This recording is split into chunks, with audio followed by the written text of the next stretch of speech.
journal. Hélène Assabi. Bonjour à tous et bienvenue dans le grand journal de la mi-journée. Au sommaire, comment booster le secteur du tourisme au Togo en prenant en compte le volet écologique? Des acteurs planchent sur la question à Lomé. C'est à travers une conférence de débat qui s'inscrit dans le cadre de la Journée mondiale du tourisme, observée ce 27 septembre. Gestion des nuisances sonores générées par les lieux de culte au Togo. Un manuel de prévention et de lutte contre les nuisances sonores est en cours de validation depuis ce matin à Lomé. Santé Plus de ce mercredi nous parle des bienfaits de la tomate. Et puis sport, éliminatoire CAN féminine, Maroc 2024. Victoire des Togolaises 6-0 sur le Djibouti. Madame le ministre des Sports assure les joueuses et l'ensemble du staff que les primes seront intégralement payées.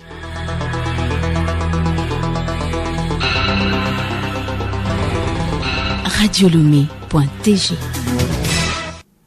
Tourisme et investissement vert, c'est le thème d'une conférence débat organisée ce mercredi à Lomé par le ministère du Tourisme. Le but est d'amener les acteurs à faire des propositions pour booster le développement du secteur au Togo. Compte rendu par Com Johnson. Il s'agit pour les acteurs de prendre en compte le volet écologique dans le développement du secteur touristique. Dr Kofi Baye, directeur du cabinet au ministère du Tourisme. Le tourisme est un secteur très préoccupé par la dégradation de l'environnement. Donc il est aujourd'hui question de faire des investissements écologiques dans le secteur touristique. Et donc l'OMT appelle les États membres, comme le Togo d'ailleurs, à faire du tourisme un secteur qui peut contribuer à la lutte contre la dégradation de la nature. Le Togo a déjà fait des efforts dans ce domaine du secteur, notamment la création des écovillages sur toute l'étendue du territoire national et la promotion des projets touristiques relatifs à la protection de l'environnement. D'autres défis restent à relever. Retrouvons Dr Kofi Baye. Les défis à relever, c'est surtout faire en sorte que le tourisme prenne en compte la protection de l'environnement. C'est vrai que c'est une lutte de longue haleine. Nous n'allons pas baisser les bras. Nous allons toujours continuer à faire la promotion du tourisme qui prend en compte la protection de l'environnement et même créer des espaces verts dédiés à la promotion touristique. Des plans seront mis en terre pour marquer la célébration de la Journée mondiale du tourisme de cette année au Togo. Justement, la célébration de la Journée mondiale du tourisme ce 27 septembre est une occasion pour les décideurs de repenser autrement le tourisme après la crise sanitaire. Au Togo, le secteur du tourisme est un des moteurs de la croissance économique. Comment se porte le tourisme après la crise sanitaire et quelle est la contribution du secteur dans l'économie togolaise? Élément de réponse dans ce dossier de Geneviève Pognon. Pourvoyeurs d'emplois pour les jeunes, les femmes, les travailleurs migrants et les communautés locales, le secteur du tourisme fait partie des leviers de développement sur lesquels le gouvernement togolais mise. Il contribue à la transformation des sociétés, à leur évolution et à leur modernisation. Bref, le tourisme permet de réduire la pauvreté. La contribution du secteur dans l'économie togolaise avec Blaise Kobié, directeur de la promotion du tourisme. Les derniers chiffres de la contribution du tourisme au PIB relève de 2019 et indique une contribution à 4% du PIB. L'ambition est d'arriver à 6,2 à l'horizon 2025. Cette ambition est la preuve que le tourisme est reconnu comme un secteur ayant un poids avéré dans l'économie togolaise. Le tourisme crée des emplois au Togo, par exemple, près de 450 000 en 2019. Il occasionne également des dépenses qu'on appelle les dépenses touristiques qui jusque-là ne sont malheureusement pas fiablement mesurées dans notre pays. Mais le ministère est en train de pallier ce problème à travers ces différentes initiatives récentes en faveur de l'amélioration de la production de ces statistiques. La crise sanitaire à Covid-19 est passée également par le Togo, secouant le secteur du tourisme. Comment se porte le tourisme après la crise sanitaire? Retrouvons le directeur de la promotion du tourisme. Au Togo, les chiffres actuels sont très rassurants. Les arrivées des visiteurs sont passées de 481 000 706 000 en 2020 à près d'1 million en 2022. La reprise d'accueil des bateaux de croisière depuis l'année dernière est également rassurante. Juste pour cette année, le Togo a accueilli déjà 5 bateaux de croisière avec un total de 2628 visiteurs. Nos gouvernants ont compris la nécessité de redynamiser le secteur touristique au sortir de la crise à coronavirus. C'est pour cela qu'ils ont doté le secteur d'une stratégie de relance axée sur les points forts de nos potentialités. Il s'agira de mener les actions identifiées pour la mise en œuvre de ces axes stratégiques aux fins de réalisation des objectifs assignés au secteur touristique dans la feuille de route gouvernementale à l'horizon 2025, c'est-à-dire faire monter le PIB touristique de 4 à 6,2%. Tout compte fait, le secteur du tourisme constitue donc un moyen efficace pour faire participer les pays en développement à l'économie mondiale. Et en parlant d'économie, la Banque mondiale, principal partenaire financier du Togo, l'accompagne dans tous les secteurs. Les financements de l'institution reposent plus sur le secteur agricole. Les raisons de cet intérêt pour l'agriculture avec le représentant résident de la Banque mondiale au Togo, Félix Sissoko. Il est normal que nous soutenions très fortement le secteur de l'agriculture. C'est un secteur qui représente à peu près 2/3 des emplois directs ou indirects. La lutte contre la pauvreté extrême, la création d'emplois passe forcément par le secteur de l'agriculture. C'est un secteur qui est au centre de la stratégie d'assistance pays de la Banque mondiale pour le Togo. L'accord de don va essentiellement soutenir la sécurité alimentaire et nutritionnelle, la fourniture aux ménages de races de bétail améliorées, le renforcement de la santé animale, l'utilisation d'engrais, d'intrants organiques, le soutien des filières légumes et de produits à haute valeur nutritive. Et nous le disions tantôt en titre, validation du manuel de prévention et de lutte contre les nuisances sonores générées par les lieux de culte au Togo. Un atelier se tient à cet effet depuis ce matin à Tchévier. C'est au profit des acteurs impliqués dans cette lutte. Raoul Detoniaké. Le présent atelier qui rassemble les acteurs clés dans la gestion des territoires vise à doter les différentes couches concernées d'un outil efficace. Ce document leur permettra de s'approprier et de vivre les valeurs d'une société respectueuse de la République. C'est un véritable levier de reconstruction du tissu social et de développement. Bakay Baoubadi, directeur de cabinet du ministère en charge de l'administration territoriale. Le but poursuivi par notre ministère à travers la direction des cultes est d'aboutir à terme à l'amélioration et à l'adoption d'un arrêté interministériel portant réglementation de l'émission du bruit en République togolaise avec la participation effective des départements concernés par la gestion du bruit. Cet arrêté régira l'ensemble des sources susceptibles de produire du bruit. Il définira également les horaires d'ouverture et de fermeture de ces secteurs d'activité et préconisera des sanctions en cas de non-respect des dispositions en vigueur. Le représentant du PRODEG 4 de la GIZ, Sangbana Ba Nabin Mokhtar, relève la pertinence de la mise en application de ce document. Ce manuel, après validation,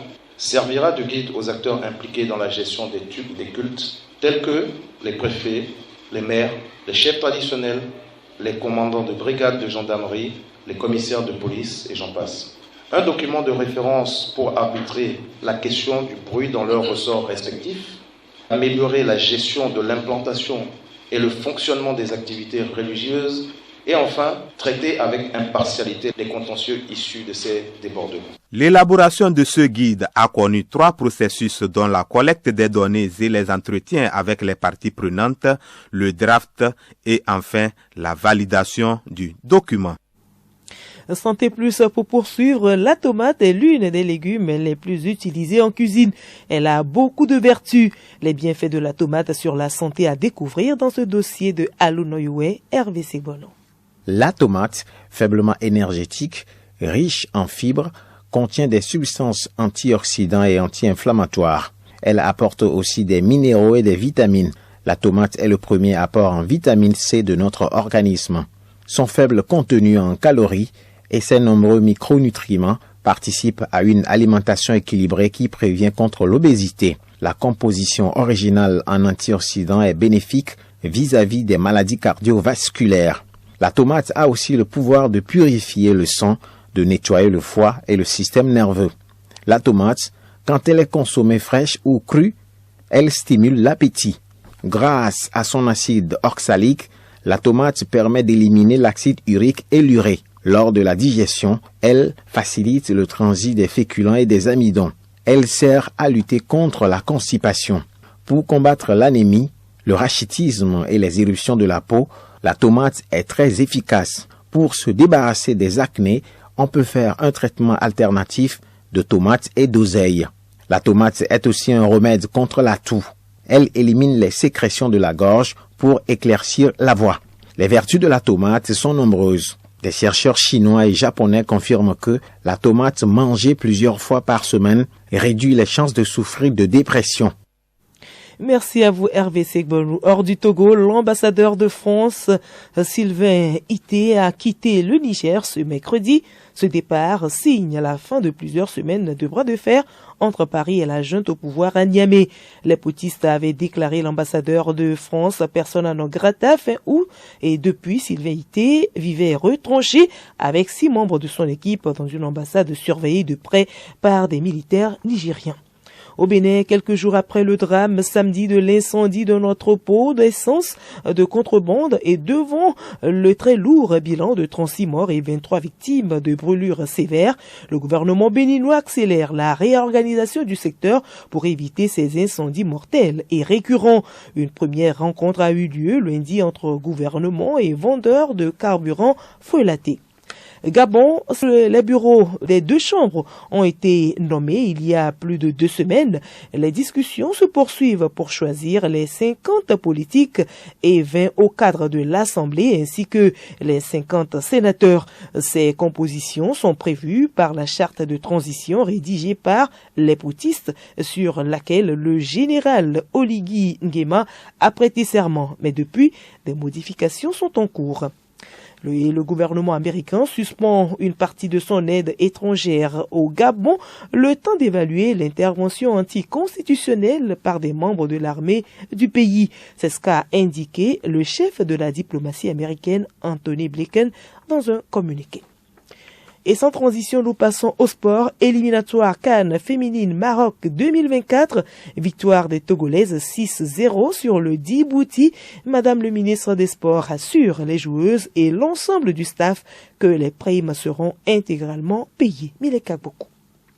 Depuis hier, nous circulent donc sur les réseaux sociaux des informations faisant état de non-paiement des primes de match à nos éperviers dames suite à leur brillante performance en aller-retour contre leurs homologues de Djibouti 7-0 puis 6-0 dans le cadre du premier tour des éliminatoires pour la qualification à la Coupe d'Afrique des Nations féminines Maroc 2024.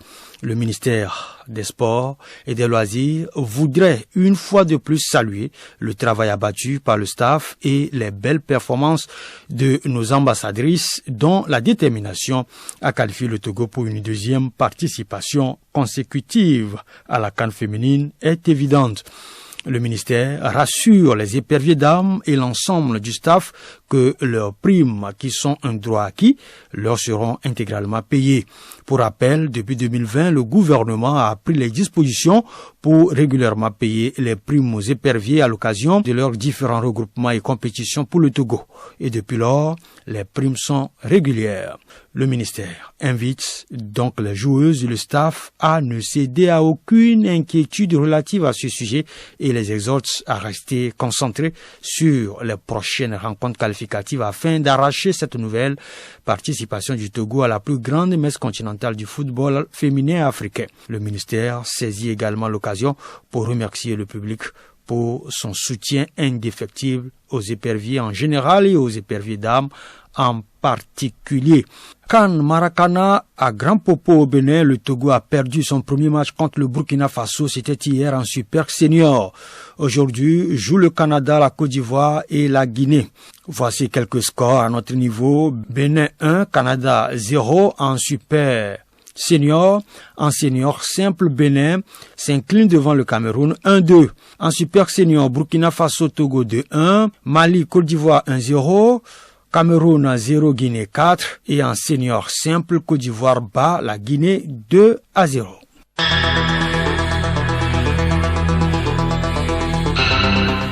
Point final à ce journal. Merci de votre aimable attention. Le rappel des titres. Comment booster le secteur du tourisme au Togo en prenant compte le volet écologique? Des acteurs planchent sur la question à Lomé et c'est à travers une conférence débat qui s'inscrit dans le cadre de la Journée mondiale du tourisme observée ce 27 septembre. Gestion des nuisances sonores générées par les lieux de culte au Togo. Un manuel de prévention et de lutte contre les nuisances sonores est en cours de validation depuis ce matin à Lomé.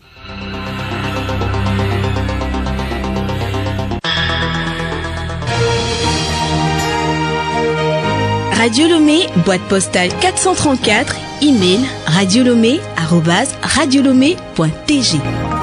Radiolomé.tg